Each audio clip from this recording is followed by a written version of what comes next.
Good afternoon, everyone. Tom Stolz, I'm the county manager here at Sedgwick County, and we're here today to discuss the update of COVID-19 status in Sedgwick County for May 20, 2020. Looking at the numbers first, the national numbers went up 1.5% in the last 24-hour period from 1,510,988 to 1,532,974. The Kansas numbers went up 2.4%. That's 8340 yesterday to 8539 today. The Kansas death total today is 178 due to COVID. Sedgwick County numbers continue to look good. We had one case increase between yesterday and today, so we went from 538 to 539, which is a 0.2% increase. Periphery counties, Harvey County with 13 cases, Butler with 23, Cowley with 4, Sumner with 6, and Reno with 51. Of the 539 COVID cases in Sedgwick County, we've had 367 recoveries, and we stand at 20 total deaths as of today. Sedgwick County has tested more than 8,600 residents for COVID-19. The health department sampled more than 50 people today through the drive-through site on West Central. Rules are still the same today. Residents can be tested at no cost regardless of insurance if they have at least 2 symptoms of COVID-19. There are no restrictions on age or underlying condition. And as usual, please call United Way of the Plains at 211 if you think you should be tested for the illness. The health department will be sampling residents by appointment on Saturday, May 23rd, since the drive-through site will be closed on Monday, Memorial Day. Appointments can be made by dialing 211. There's a new map on the county's website on their data dashboard related to testing rates and zip codes. It's pretty slick. It's interactive. It's a heat map of all testing analysis being done by zip, and if you highlight the area, it will give you the number of positive tests within that same zip code. So it's interactive and interesting, and will be able to allow us to watch and help manage the infection rates moving forward. So I would suggest you take a look at it at your convenience. A little bit of discussion on testing. We in the county have enough sample kits now to where we are beginning to formulate a plan to do some asymptomatic testing, and that will be randomized and it will be countywide. So in the very near future, we'll be putting out more information. If you are interested in a nasal pharyngeal test to test for the COVID virus, you don't have to be symptomatic to qualify for that, and we'll be putting out information on how that's going to be done. It could be a situation where we do randomized calling because we want to make sure that all the zip codes in the county are covered and we have county-wide coverage. So we're conducting a strategy session on how to get that done, but you will see asymptomatic testing happening in the very near future. We also today at the commission meeting, the county commission authorized acquisition of a mobile testing vehicle, which we will acquire and staff as soon as possible. This testing vehicle will go to various locations in the county and will be able to allow testing in more than one place. The protocol at the testing vehicle site will be the same as it is on West Central. We always want to try to keep this as a drive-through lane kind of component to where people stay in their car, where it's safer and healthy, and staff will test from your vehicle. So we will be having more information coming out on that very soon as well. Governor Laura Kelly has announced that Phase 2 will go into effect on Friday, May 22nd. The key highlight to the new order is the mass gatherings have moved from 10 to 15 individuals. All businesses and activities can be open during Phase 2. The exceptions are bars, nightclubs, and public swimming pools. These will be opened in Phase 3. Everything else in this plan now pretty much open. All questions and clarifications about the order should be directed to the governor's office at 785-368-8500. Please do not call 911 if you have questions or concern about the executive order. The health department is hiring several positions through December to help in the fight against COVID-19. It's a variety of positions, and with the mobile testing vehicle going online soon, there'll be additional positions for that as well. If you're interested in applying for these positions, please visit careers.sedgwickcounty.org / and search the keyword of COVID, COVID, and get information on those jobs. Sedgwick County Main Courthouse and the Juvenile Courthouse will be back open on Tuesday, May 26th.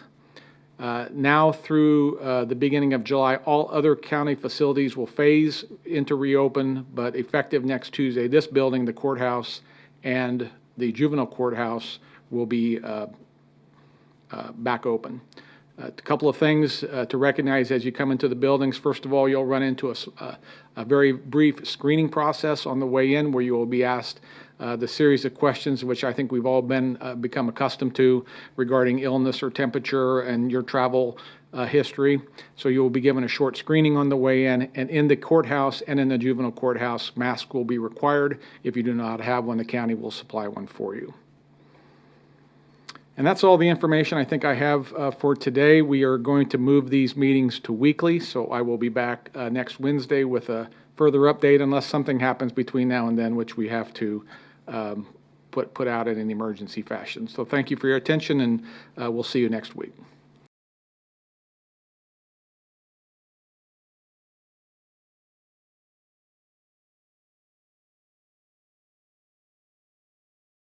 Tom Jacob at K-Witch.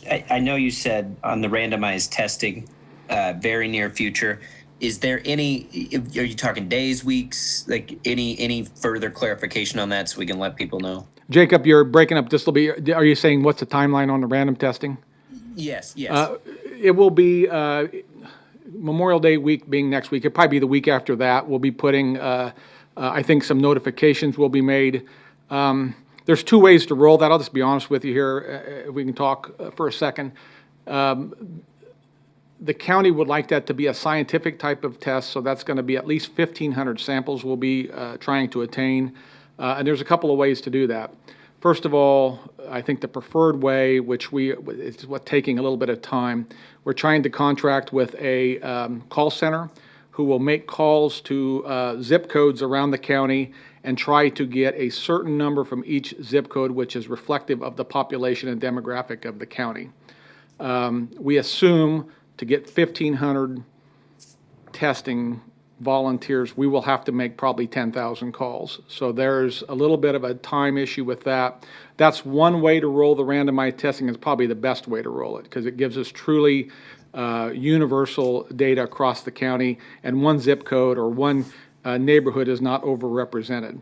The other way would be to just open it, announce a certain number of days, 2 or 3 days, and allow all comers who want to be tested for COVID and are asymptomatic to come in and test at their convenience. We'd want to schedule it clearly, but they could come in at their convenience and become tested. The problem with that is I don't know that we get universal coverage of the county, but we may roll something like that the first time and then see where our shortfalls are at, because our intention, as long as supply chain holds, our intention is to do a mass random testing every 2 to 3 weeks from now until, the end of the virus. That's the plan. So we want to do that to where it gives the health department and the Board of Health the best data possible on the movement of the infection. So we're just trying to figure out, we're in the last stages of trying to figure out how to roll that, but yet we want to hustle it along too, because the quicker we get that data, the better. And any testing is good. Any testing going on in the county, whether it's by the county or a private entity, is good testing because it adds to the data and adds to that website that I was telling about, where we can begin to get a look at where all the testing is happening and where all the positive cases are currently at. The question was at Lake Afton if we're concerned about people not adhering to mass gatherings. I think, and the KDHE doctor, I think, spoke well of it yesterday. We're concerned anytime people aren't adhering to mass gatherings. We're concerned anytime that people aren't keeping social distancing. And in businesses that are asking for people to wear masks, We're concerned when people don't comply with the business's ask to do that. We're concerned because right now our numbers, as I went through today, they're very good. And it's because we earned these numbers as a community through sacrifice and all of the issues we had to go through in April. We earned these numbers today, and I think that we want to see those numbers stay well. And we want to keep our businesses open. All of the headway we've made, and now the governor's announced additional openings for Friday. All of this headway and all of this momentum, we want to keep that. And anytime in any location where people are not adhering to what are really fairly simple guidelines on spacing and gathering numbers and distancing, it potentially could jeopardize all of our work that we've done. And nobody wants to close businesses down again. We do not want a repeat of late March and early April. So we're concerned whenever we don't get adherence. Currently, it is the governor's order is an order. It is a violation of the law. And if people see that kind of activity happening at any location, our best recommendation is to call a non-emergency number at whatever police department is impacted. So if it's in Wichita, there's a non-emergency number for WPD. Call, they have a captain who specifically will reach out to these businesses and try to gain compliance. And if they don't get compliance, they can go another step. So our recommendation on those kinds of complaints is to go through whatever the police department or local law enforcement entity is for wherever that violation is at. The question was, will there be additional staff from the sheriff's office at Lake Afton? I know the sheriff will roll and do extra watch out there. I don't know that he's going to place additional staff out there. That'd be a question for him. But I know that the beat officer out there is keenly aware of the governor's rule. They're keenly aware of safety. And so I think you can expect more sheriff roll-throughs at the Afton site if we're getting complaints from there. But I don't know that he's going to add extra staff to do that. You'd have to ask him. Thank you guys very much. Appreciate you.